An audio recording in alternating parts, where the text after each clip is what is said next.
Le Doliprane, médicament le plus consommé en France avec plus de 400 millions de boîtes vendues chaque année, est sur le point de passer sous contrôle américain. Sanofi, fleuron de l'industrie pharmaceutique française, négocie la vente de sa branche grand public Opella au fonds d'investissement américain CDNR. Cette transaction soulève des questions cruciales sur la souveraineté sanitaire de la France. Comment un médicament aussi emblématique peut-il être cédé à des intérêts étrangers sans considérer les conséquences pour le pays? Le prix du Doliprane est fixé à 2,15 € en France, soit 25% moins cher que dans le reste de l'Europe. Contrairement aux attentes, ce passage sous pavillon américain ne devrait pas entraîner une hausse des prix. Au contraire, l'État pourrait décider de ne plus protéger ce médicament, le classant parmi les génériques et provoquant une baisse de prix pouvant atteindre 60%. Mais cette baisse apparente des prix cache une réalité inquiétante.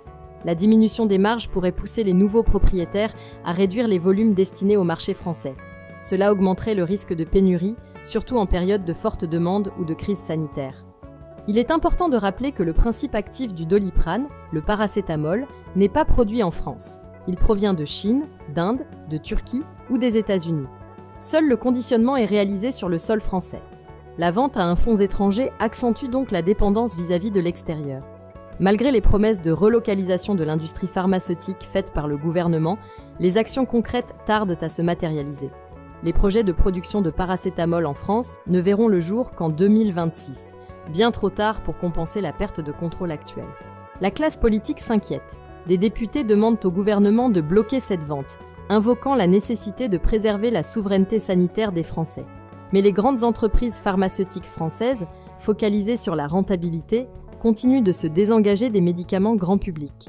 La vente du Doliprane à un fonds d'investissement américain n'est pas qu'une simple transaction commerciale. Elle symbolise un abandon de la capacité de la France à s'assurer l'accès aux médicaments essentiels. La souveraineté pharmaceutique française est en jeu, et avec elle, la sécurité sanitaire de tout un pays.